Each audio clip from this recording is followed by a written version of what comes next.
Okay, welcome everyone. Let's get started. I got a few minutes past the top of the hour, so let's stay on schedule. Hello, thank you for joining us. My name is Thomas Meredith, and I am the Senior Marketing Director for RTM Consulting. And on behalf of RTM Consulting, I would like to welcome you to today's webcast, Making a Case for a PMO.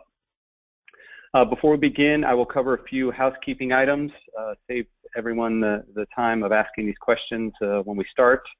So let me get to a few of these. We do make a copy of the deck available.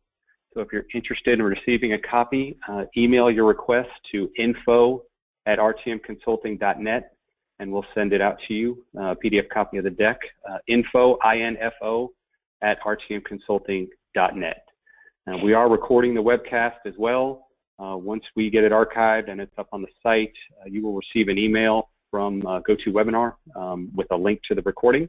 You can watch it at your convenience or share it for those who were not able to join us today. And as always, we do take questions during the webcast. We won't stop the webinar for the questions. We'll have a Q&A session at the end.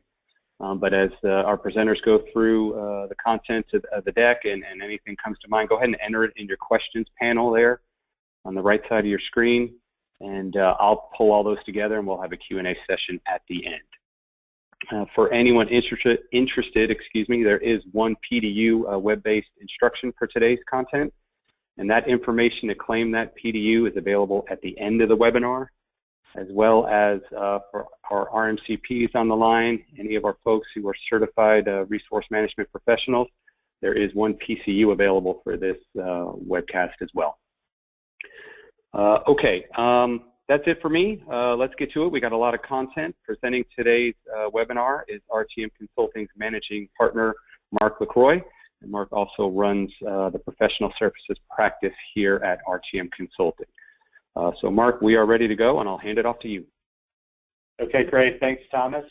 And I'm also joined by Bo Di Muccio, Vice President at CSIA. We'll introduce ourselves a little bit more in just a minute. So welcome, everyone, and thank you for joining.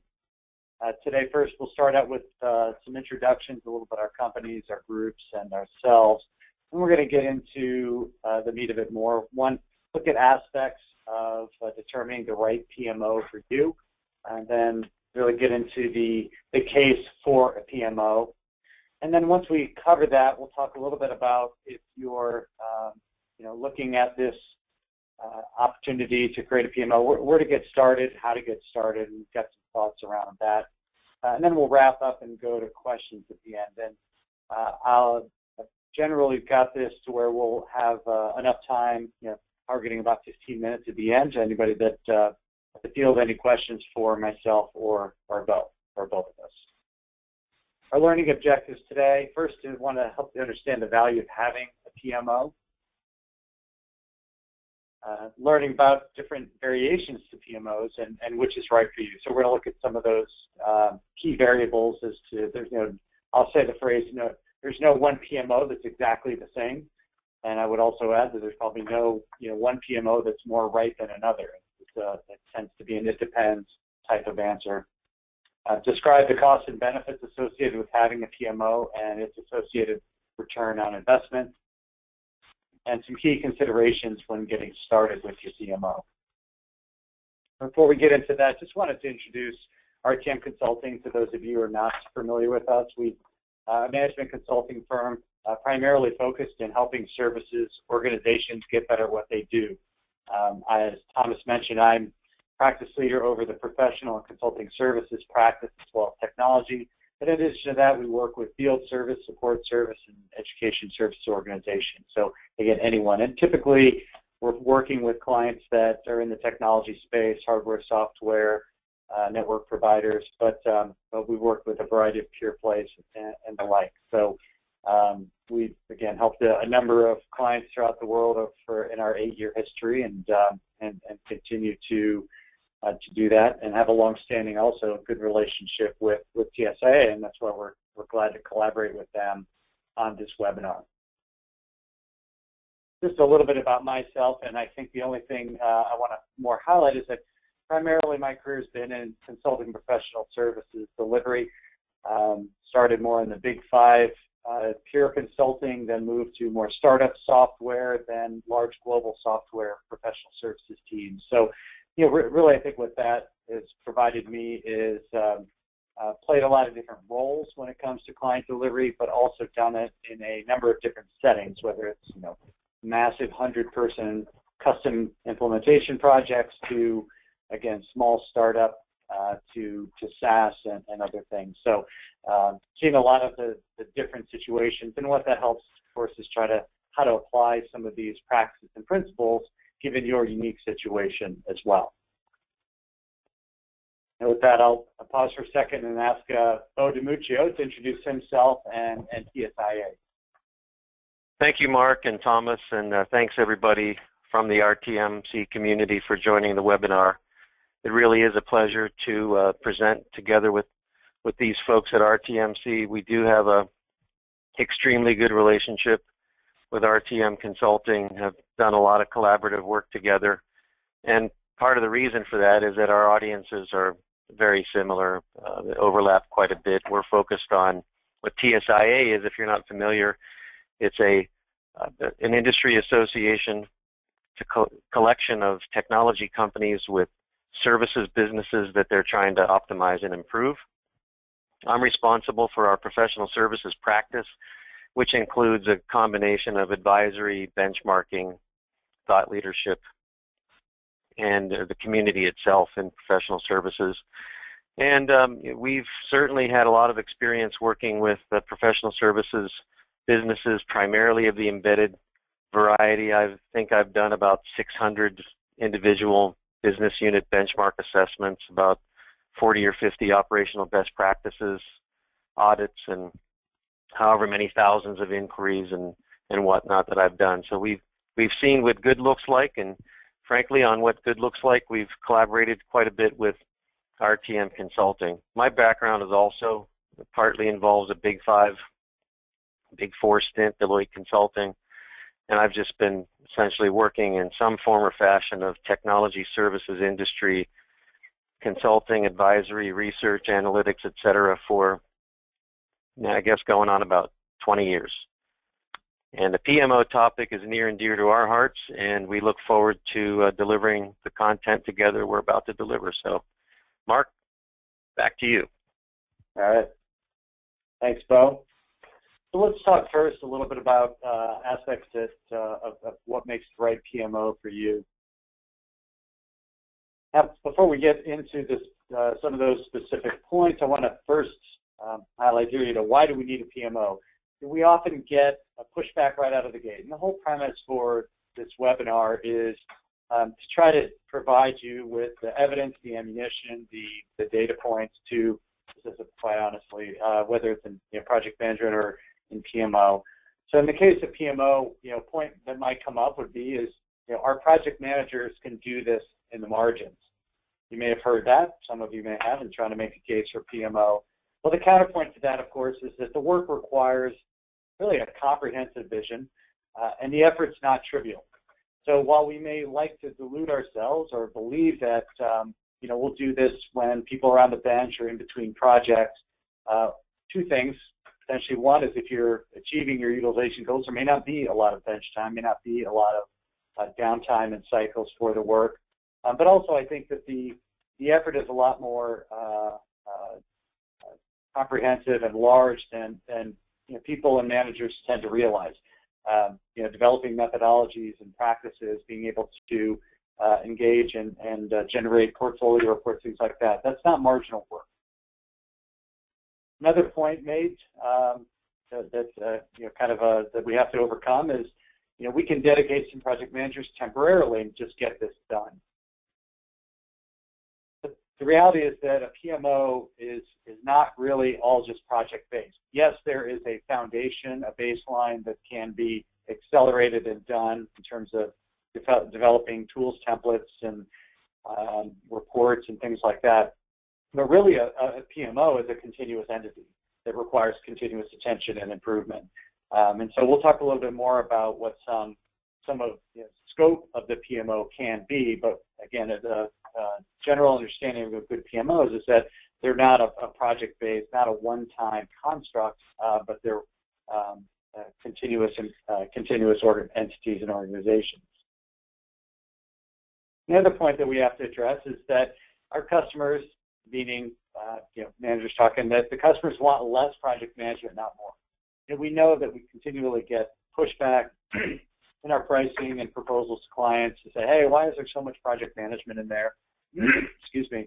And that kind of creates a bit of a perception among our sales teams and managers that, hey, we need to try to minimize project management as much as possible. We don't want to make clients think that they're paying for a lot of overhead. We want to keep our pricing and our estimates as lean as possible and as competitive as possible. But the reality is, and this is the counter argument, is that a PMO makes project management and projects more efficient and effective. And bolstered by the fact that a long-standing industry-accepted number is that project management should be at least 15% of all project budgets, regardless of whether they're 100 hours or 100,000 hours. That is a target that's generally been used for as long as I've been doing this, and that's getting to be a number of years now. So again, the fact is that project management is a necessary function, and doing project management effectively and efficiently, really more effectively and efficiently, is the goal of the PMO. So the first, one of the key considerations of what's the right PMO for you is global versus regional. If you have a global organization, or even just a multi-regional, multi-location, or many different practices even, you've got different points of delivery, different groups. So the question is, do I centralize that PMO, or do I more or less decentralize it? It's another way to say this. But on a global level, central level is where you can, the benefits here, you can maximize standardization. You could actually take advantage of more pooled resources by looking across the different delivery areas, in this case, geographic areas, and really see what's being used and take advantage of all the practices, processes, and people for that matter across these different areas. And with that, of course, comes better scale, right? You're not creating or inventing one thing 4 times for the same purpose. You can get those benefits. But on a regional or more localized basis, it's also important for PMOs because being closer to delivery is relevant when project managing and executing those practices and overseeing the portfolio and the quality of that. Whether there's geographical, cultural differences, or again, as I mentioned, perhaps practice by practice, some of the delivery is unique and different. So being able to make those localized adaptations that make it more relevant for that particular delivery area goes a long way, really, in driving adoption. So again, being more regional or localized allows some adaptation, which creates greater buy-in, better adoption, not just within the project managers, but the greater delivery team, and equally important, all of our stakeholders around it.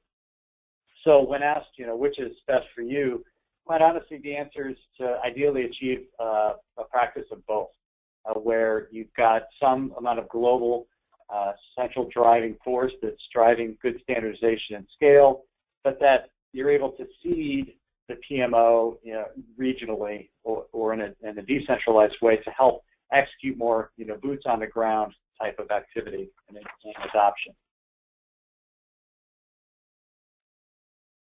So the next question to ask yourself is, do I want to establish more of a COE, Center of Expertise type model, or what I would call a project manager organization? To put a little more clarity of what each are, a COE approach is a smaller, dedicated team. And the size somewhat proportional, we'll talk about in a minute, to the size of your delivery organization. In this case, there's dotted line relationships to the actual project manager, the people in the field doing the project management. So it's an influence and support relationship, but it's not a direct reporting relationship. And usually this function might sit inside of a PS operations team, or certainly in its own entity. So it's not usually in the direct line of delivery organization. Now, in a PM organization, the fundamental difference here is all the project managers are housed inside. It's not only the advocate for strong project management execution standards, practices, policies, but it's actually all the people doing the work as well. And so you can see, of course, some of the advantages of that in driving adoption. And typically, it's its own practice in a matrix organization. Now, talk a little bit of the puts and takes of both. More commonly, we find these PM organization constructs in larger organizations, and often when, because of those larger organizations, they move more to matrix models. They've got both probably a practice or a solution area delivery model combined with potentially a geographical alignment as well. So you might have more, again, a more complex structure. And so with that, it's actually easier and more straightforward organizationally to concentrate all the PMs into one team because then they can, better be managed capacity-wise as well as development, and then serve the greater population of project management. But again, largely it's driven a lot by organizational structure of the broader team than the specific goal of what to do with project managers alone. Now, if you look at considering the COE approach, I would say that this is the more common approach. Not the right approach or wrong approach, it is the more common. Partly driven by the fact that where PMOs don't exist today, it's simply easier to establish, and it's less disruptive to the business. So if you're in a situation where you have no PMO at all, then COE is usually where people are going to start because of that disruption. Rather than move dozens of project managers organizationally, which you can see is much more disruptive, going to come with a lot more change with that. To be able to establish a COE allows for easier. Certainly with organizations that are smaller, a few hundred or less, it's again easier to just establish this center of expertise approach. And the last consideration I just want to address is external versus internal focus. Now, some organizations consider leveraging their internal PMO or program management function to support and enable a client delivery PMO. And I just want to make sure that we highlight this point that that some people believe a PM process is a PM process, a PM tool is a PM tool. And we all agree an issue log or a risk management log or a project status report. Yeah, those all are very similar, no matter what context you might be using that tool or that practice. But the reality is that not all PM processes and tools are exactly alike, largely driven by who you're doing the work for.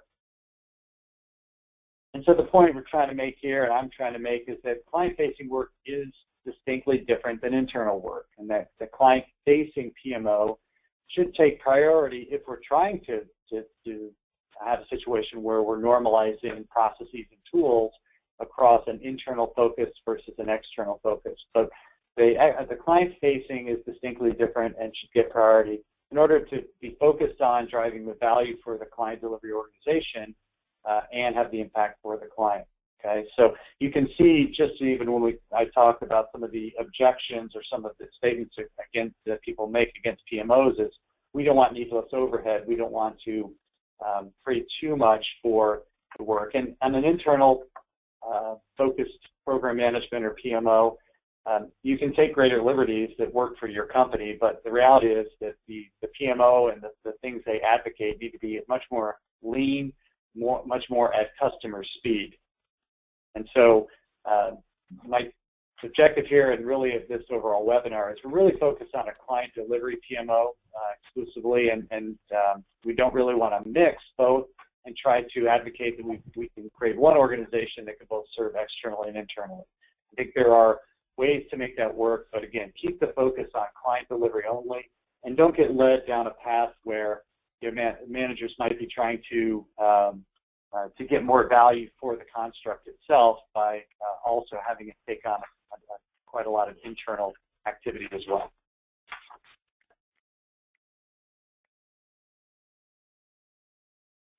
Okay, so making the case for PMO. Why is it worth it? Well, with this, I'm going to first turn it over to Bo with CSI and the research they do to first share a little bit of research context to helping make the case for a PMO. Go ahead, Bo. Yeah, thanks.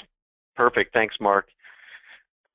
Yeah, I mean, the beauty of the situation is that there is no question about whether there's a strong correlation between having a PMO in place, having a PMO in project startup, project support, project close, etc., and various measures of project performance. That much we've been able to establish without question. So let me talk a little bit about where this sort of data comes from, and then I'll talk to this example and provide another one, and then pass the ball back to Mark. Among the research programs that we're engaged in is a periodic study that we call our TSIA Professional Services Project Performance Study. You can see that we last did one in 2014. We're scheduled to refresh it here in 2016. So it's a study we do every other year.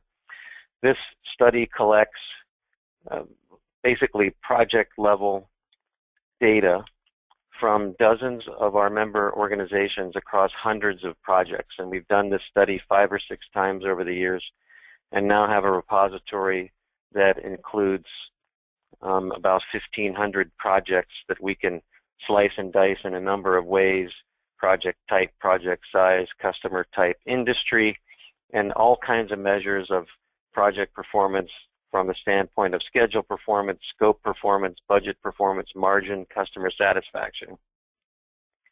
It's an amazing data set.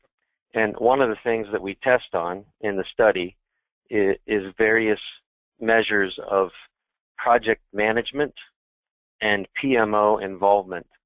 So we have parallel data points on measuring the size of project management as a share of billable hours in the projects, whether there's project management as a line item in the SOW or not. And then we also test for different manifestations of PMO involvement.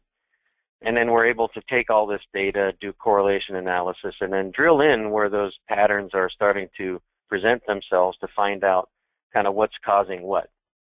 And a little inside baseball here for you is that just prior to the start of the webinar, the RTM team and I were having a conversation about cause and effect. So one thing obviously is to establish correlation between PMO and various measures of project performance. Another thing is to tease out what's causing what. So you might say, great, there's a strong correlation, but is that correlation in existence because of cross purposes around cause and effect? And we're very confident from all the correlation studies we've done, from all of the multivariate analyses we've done, and from all the times we've just sat with customers and sat with the PMO groups and looked at their processes, and RTM does very similar things. But there's no doubt in our minds that having the PMO in place, placing that putting those processes in place, those governance policies, those QA programs in place definitely drive better project performance, really no matter how you measure it. And that's the story that I want to tell with just a couple of snapshots here. First this one, then the next one.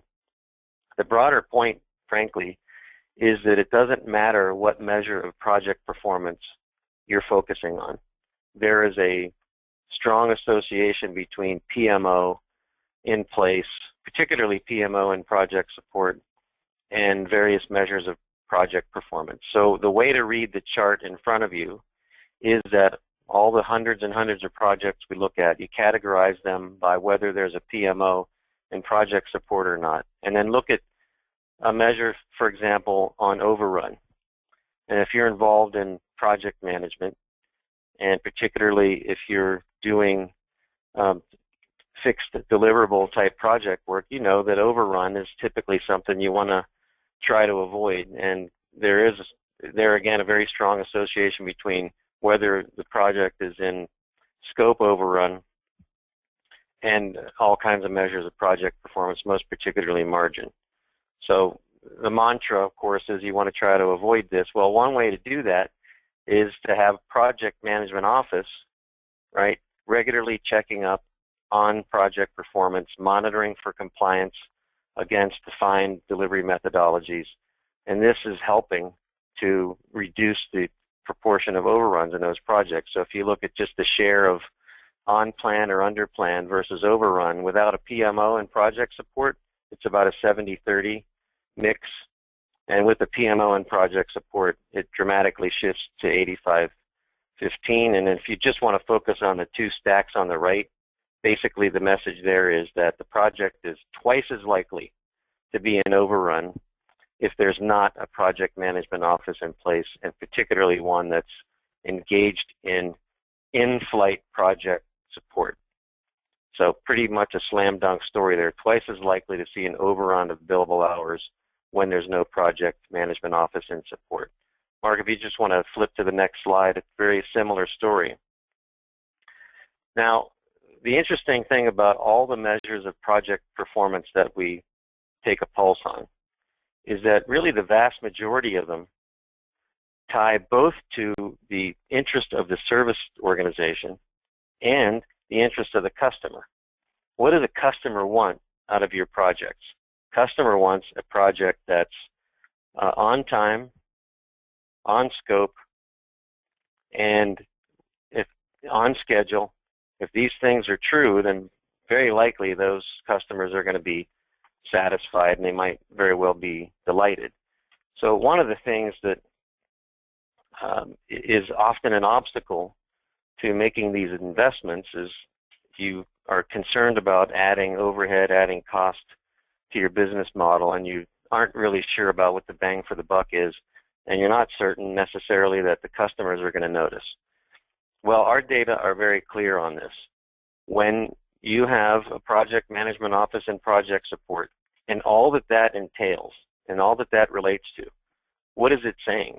It's saying that you're taking very seriously project governance, that you're taking very seriously consistency of project delivery, you're taking very seriously, in essence, customer experience, and you're making investments to ensure that lumpiness, to the extent possible, is smoothed out of that experience, that your projects do what they say they're going to do, they start and stop on time, they start and stop on budget. Those are all things that clearly drive customer satisfaction. So you know that intuitively, but do you have data to prove it? Well, you do if you go and look at our TSIA professional services project performance data, because when there's no PMO and project support, you can see it's sort of a 50-50 proposition whether the project is going to land up on a satisfied rating or better. But when there's a PMO and project support, there's a vast majority of projects land up on an ultimate rating of satisfied or better, 76-24 ratio versus actually sort of a 50-50 proposition with an emphasis on other. So the obstacles and the problems and the hesitation with placing the bet sometimes amount to, are we going to place this bet and is it going to have any impact on customer success?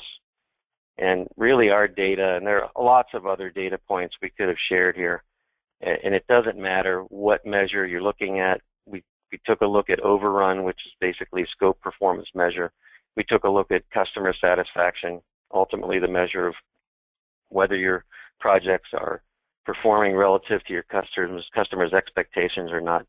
It's absolutely a slam dunk. So we have all this data that we could bring to bear for those who are interested. What you're going to see next is that RTM has taken and tried to quantify some of this information to help you literally go ahead and make that business case. So with that, Mark, I'll turn it back over to you. Yeah, exactly right. We like to combine the research that we get, you see from TSIA, and then that indicates, okay, that there's value there. Now let's quantify those benefits, quantify that value, and really make the case. So it's a nice combination of what's the industry doing, what are others doing, what's our peer groups doing, and then what does that mean to us? And so that's really what we're trying to paint a picture here for you on taking that approach. So first you have to, to make the case, we've got to determine the cost side of things. So rule of thumb, that we can use for PMO coverage is 1 FTE full-time equivalent per 100 billable staff, or roughly, half to 1 full percent as call it the cost or the coverage that the PMO can and should have. So you might call it a cost allocation in that case. And for the purposes of the next slide, in the case that we're showing, we assumed a loaded cost of $120,000 a year for a PMO resource. Now this can vary actually quite widely. It can vary depending on what region you're in, of course. This is probably more, call it a North American Europe assumed, but also this is probably an average too, depending on it's your PMO leader versus someone who is more part of a team. But typically when we talk about load, it's salary plus all loaded benefits with somewhere in the 25 to 35% markup range on top of what you would consider to be an annual salary and bonus. Okay, so again, I understand that number can vary quite a bit based on your situation, but those are the cost drivers, cost assumptions that are in the model. When we determine what the benefits are, we primarily focus on project margin improvement in this case, and so taking the 14% parameter from the TSI findings really being one of those proof points of the correlation. So what that really tells us is that overruns really directly impacts project margin, right? So 14% more projects overrun their budget, which means margin will erode by some degree. Okay, so that's the one we chose to measure. And so, of course, doing that, you have to first measure up your project portfolio value, which is relatively straightforward to do. Again, as Bo had mentioned, this is a fairly narrow case because we could have tried to factor in other benefits. Client satisfaction, a little harder to quantify, but there are some other ones that are easier to qualify. One might be what I'll call employee turnover costs when you're trying to ramp up new team members. The idea is you probably can reduce the time to ramp in a new project manager, and so that whole turnover cost and getting people to be more productive is certainly something that's more quantifiable, and I think could be attributable to having a good PMO in place. But again, we chose project margin improvement. So in looking at the ROI model itself, again, when you put some samples out there, we took a little bit of a look of a 100-person organization, 500 and 800, and that's really where the vertical look is. We assumed that on a 100-person organization at a revenue of $225,000 per year per staff, that means that the portfolio is worth about just over $22 million. And so we created a range that says what impact we would have on project margin improvement. Simply a 1% versus 3 versus 5. Okay, so you can see they're pretty intuitive math, 225. Okay, so we're looking at across the board improvement. Again, when you look at just even in the research and findings that over 14% of projects went over budget, the assumption is those, many projects don't just go over budget by a little, they a few of them go over by a lot. And so, portfolios that aren't necessarily healthy or don't have the support of PMOs, you run the risk of not just having a segment of them run over, but you have a segment of them that can be pretty impactful to the overall portfolio. So again, working with whatever range of tolerance, and 1% being pretty conservative in my view. And so you then take that same cost assumption that we made around the amount of PMO cost you would need in order to, based on the size of your organization, so about 1 to 100. So in this case, it's one resource, one FTE, and $120,000 a year. You can see just the math there. It's returns, 105. So it almost gives you, twice as much benefit, or as much benefit back as it costs you, just in a very conservative, simplistic view. Now, when you look at it from the larger you get, one thing that we tweaked in the model was that there are some economies of scale you can get with your PMO. You don't have to grow the team size necessarily linearly to the 1 to 100. It can start to curve off a little bit. So maybe that's why there's 7 instead of 8 in that case.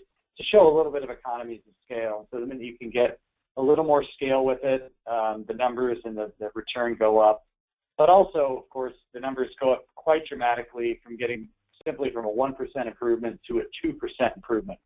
Now, you know, when I was a professional services manager, going into every year, I would look at my portfolio profitability, and I almost every year there's an opportunity to set a goal, whether it's the overall portfolio or portions of it, that I can do better on project profitability. And I would set a goal certainly higher than 1% because I think that anywhere, you know, in the 3% plus or minus range is an achievable improvement goal. And again, a PMO being a key element to driving that. So this gives you a simple construct to work with. Again, gives you ranges both on size of your organization as well as the size of improvement. And the goal is to really, you know, for any skeptics of the numbers to say, hey, I'm not sure you can really get all that back or not. Again, you look at that lowest number, 1%, and you can challenge anybody to say, really, we can't leverage this construct to really drive a 1% improvement. That's a pretty conservative goal. Goal should be probably more like 3+%, and with that, you know, we'll be putting over, you know, $500,000 on the bottom line just for a 100-person organization, which is pretty significant.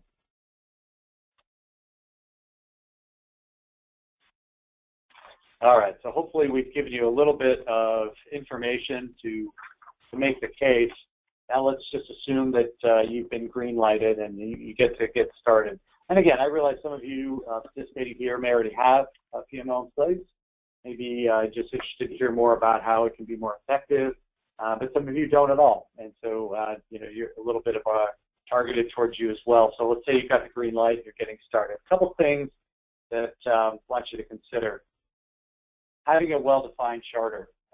The scope of the PMO really can be more impactful when people understand. And there's, I would say, a lot of misunderstanding about what a PMO should do. And I think that some folks that establish a PMO that underachieves or doesn't fulfill the promise is because I think their charter is probably too narrow. They don't do enough, or they don't have the authority to do enough, or their ambitions not enough. Now, if you look at what I just showed here, kind of the list of bullets, these are all fairly common scope items for the charter of a PMO. We all know, and we tend to knee-jerk think that it's about establishing a good project and project management delivery methodology. That's usually where people's minds go to very quickly. You know, enable a consistent standard, a way to deliver, and that's certainly a big part. And that's why I have first on the list. But in addition, you know, providing reporting and analytics on the portfolio performance. Right? Is your PMO, does it today, or should it be the ones that actually generates the data to the managers and delivery managers about how well and healthy the portfolio is, whether those, you know, monthly portfolio reviews or even the weekly processes. Okay, is that being driven by PMO? Performing project reviews and audits, whether it's to help support the adherence to the project delivery methodology, or maybe even more broadly, to do general risk assessments and assessments of how the project's going overall.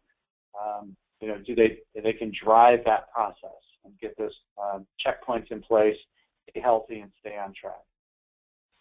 They can provide direct support to project managers on complex projects. Again, that may take a different look in terms of the level of capacity that the PMO has if it's in a COE model, for example. But again, identifying when you have your type of projects that are deemed your most complex, most largest, then potentially those actually get tracked, you know, specifically by the PMO, and there's more regular interaction with the project manager on those to make sure that they're getting the support they need on a continuous basis. And then, of course, there's at-risk projects as well. So similarly, trying to proactively stay supportive of highly strategic projects.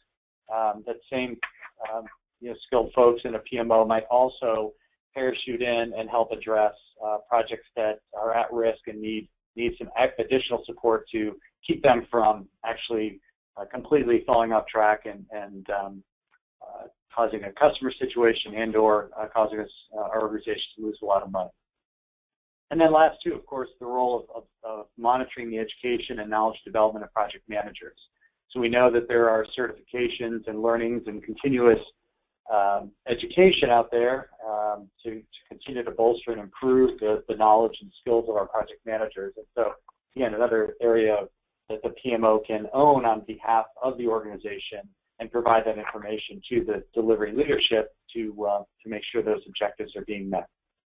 So again, the PMO, its full scope of activity can be quite broad and cover a lot of things. And I think what I commonly see is, to some degree, some PMOs don't have enough in their charter and probably should have more to have more of an impact on the function. The next, in getting started, is get results early. The beautiful thing about PMOs is you can build them incrementally. They don't necessarily need to be a big bang approach. And if I'm picking two areas to get some early focus on, tools, I think that one tool at a time. I think I see this a lot when I work with customers, that even just getting a handful of the most common basic tools, getting in normalized, standardized, and getting the project managers to all work off the same templates and tools is a huge and early win. And I think people would agree with that, and people tend to go for that. And as you can see, it very much supports an incremental. It doesn't undermine some broader methodology that can be defined, because we know certain things like a status report, an issue log, and potentially even a project charter are standard instruments or standard deliverables that we have to create. It's just a matter of getting everybody to use the same one. The other early focus area would be in metrics and monitoring dashboard. It's actually a little scary sometimes when I actually walk into customers now and again, and they can't look at their portfolio at all.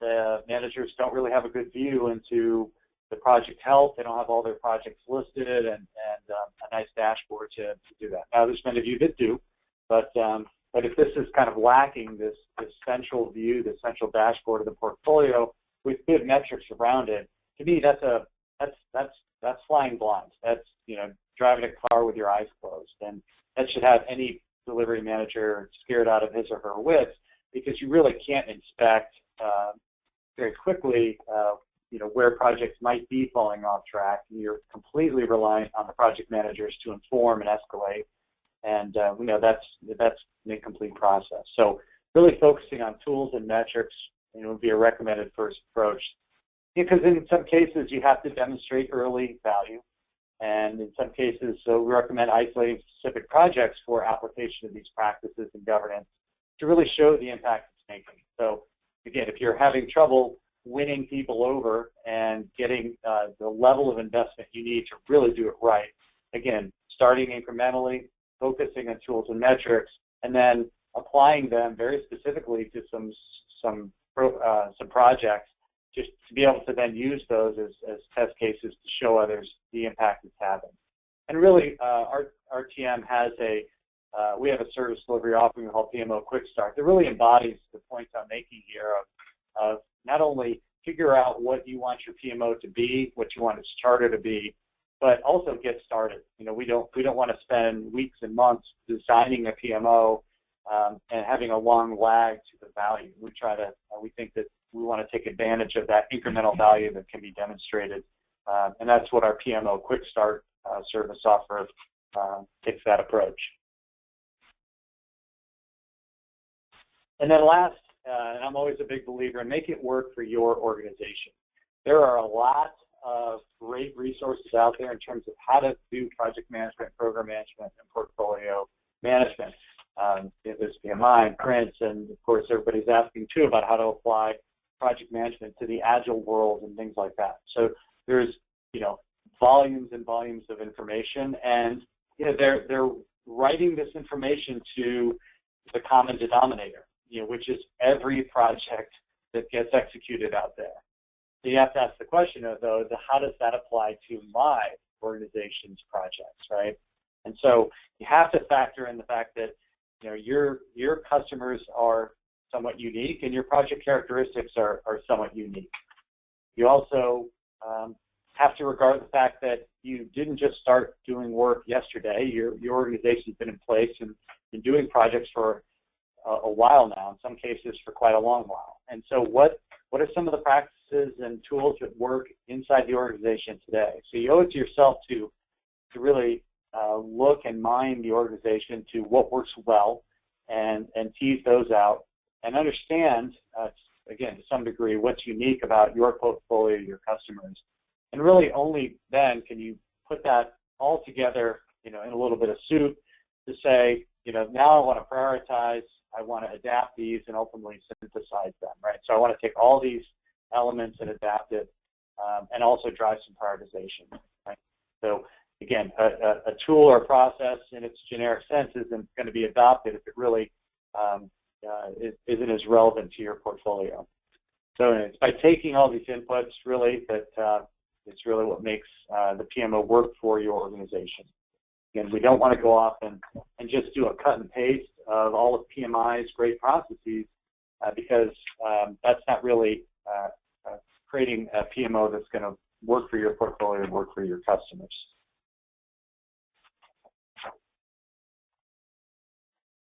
So to conclude, same. They're not all structured similarly, but they all should be able to deliver the benefits, as we talked about up front. You've got some options in terms of the structure and nature of your PMO.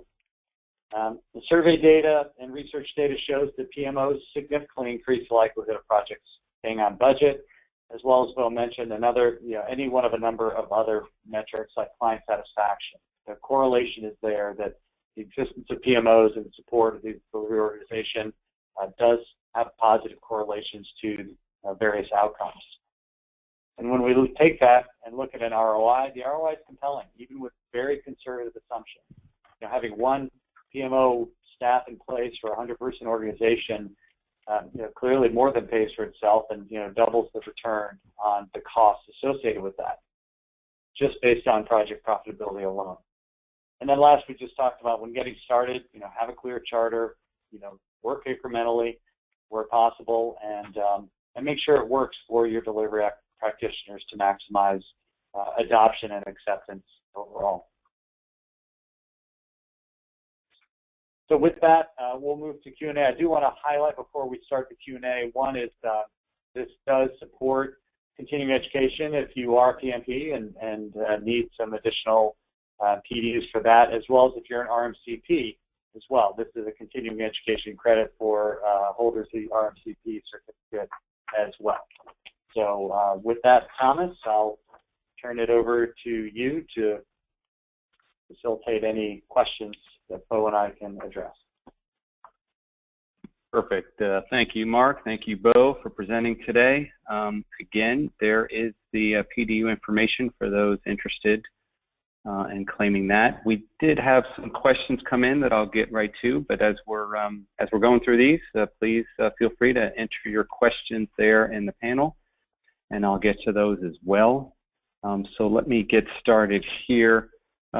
Mark, I've seen a couple of these kind of come in around this subject, but he talks about how my company is very product focused and sees this sort of thing as driving more cost to the customer or even to them.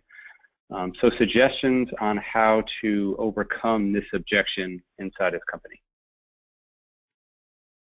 Yeah, I think that it gets to that one of those objections I highlighted earlier, which is this adds a lot. This seems to add extra cost to our delivery, and our goal really is to try to. We're more product focused, so this is driving up the overall total cost of ownership for clients, and that concerns us, right? There tends to be a common, I say, knee-jerk reaction to in product focused areas. I think that's where I would suggest going even beyond the benefits that a PMO has for delivery in and of itself, and you want to touch on benefits that address areas that are more of interest to people on the product side. So we did highlight here the correlation to customer satisfaction. Certainly happy customers buy more product. but also you might introduce other benefits as well, that good project execution, which is the result of having a PMO in place, will allow us to implement and install the product more efficiently and effectively. So oftentimes in the SaaS world, as an example, what I see the biggest problem today in SaaS implementations is the time it takes to get the customer actually deployed and live in production. And so what's happening there, of course, are their monthly user fees are not being realized because the system's not live yet. And I've seen even doubling of timelines to get customers implemented. And so making more correlations to the benefits of better project execution to the things that the people on the product side care most about, like it's time to revenue for product, is worth highlighting. And so again, schedule integrity in SaaS implementations is certainly one of those additional metrics you could try to bring into the picture. And Mark, I think there's a broader issue here too of generally building the business case for project management, and it's both an internal sale as well as an external one. And what I find is that if you try very hard to convince both your sales organization and the customers that project management's not valuable, they believe you.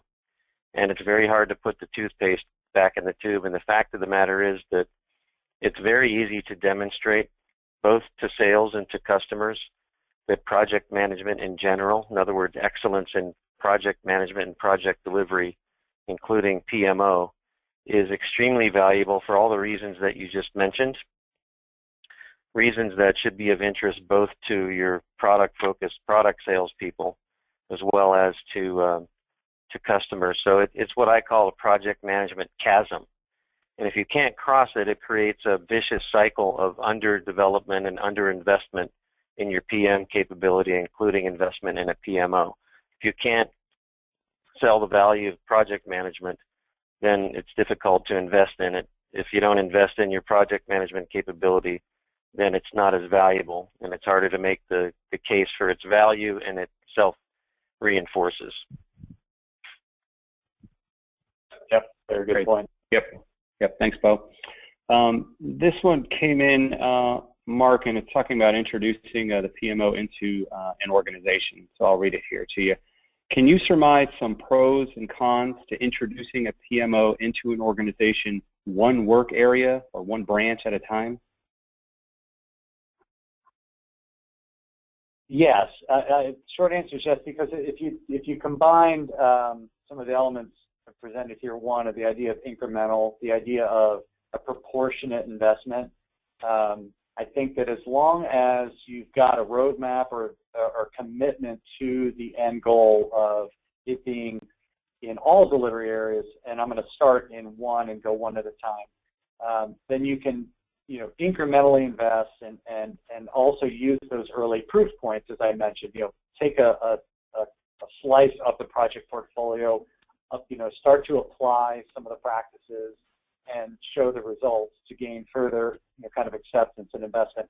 The only risk that you have to be careful of is when it comes to things like methodology and tools, processes, templates, and things like that, you don't want to create those in an ivory tower and force those down on different groups to say, you will use this issue management log regardless if it's good for you or not. So you want to make sure at least some of the practices are being socialized and vetted across the delivery areas. Otherwise, you'll have an adoption and acceptance issue. So you need to make sure you solve for that. But in terms of a deployment and rolling it out, I definitely think it makes sense and is very doable to do it one area at a time. Okay, great. A couple more coming in here. Mark, and if you want to switch to the next slide so folks can get your contact information. There you go. We'll leave this contact information up here for you guys as we finish this Q&A session. This one came in, Mark, should you charge for PMO type work? And if so, how? That's a issue. So it kind of ties a little bit to what Bo just said, and that is, first of all, are you charging for project management work sufficiently? As I mentioned in the deck, there's a long-standing industry standard that direct delivery work should have at least 15, probably anywhere from 15 to 20% of it should be project management in and of itself. So if you're achieving that, then you're good because you're getting that's what it should be, and that's what your client delivery and your project should yield in terms of revenue. So then it's just a matter of you got two ways to kind of do that. One is you can by using that general accepted principle, you can factor in some of the cost of the PMO in there, meaning the PMO can get out there and do project reviews, they can do project monitoring. Those are actually directly beneficial to a project, and so those can be kind of incorporated in that project management bucket. In some cases, you can't expose all that all the time, certainly in a pure time materials, but in that case, you also could create it as a small tax or allocation to projects. It takes a little more creative setup in your infrastructure to do that. And in some cases, of course, people then just allocate it globally. But I do like to encourage people to try to get it closer to the point of attack because, again, it's all about demonstrating value and being able to get compensated for that value. And if you've got a PMO that's actively engaged in project reviews and audits and making sure projects are on track and healthy, then that to me is part of the estimate of doing the work and should be kind of in that billable bucket. But just falling back to it being an overhead allocation that we're just going to tax everybody with, that's the most simplistic knee-jerk approach. But moving it a little closer is very, I think, doable. If you look back at how I did it with Ernst & Young, Accenture does it. I mean, they have review and audit partners that that all that gets cranked into the cost of the engagement. So we as product implementers have kind of moved away from that because, again, we get very self-conscious about clients' perception of project management. Okay, perfect. Okay, guys, we're right here. We got about a minute to the top of the hour, so I do want to be respectful of your time and stick to the allotted time that we scheduled for today. Again, the contact information is there on the screen if you have any follow-up questions for Mark or for Bo.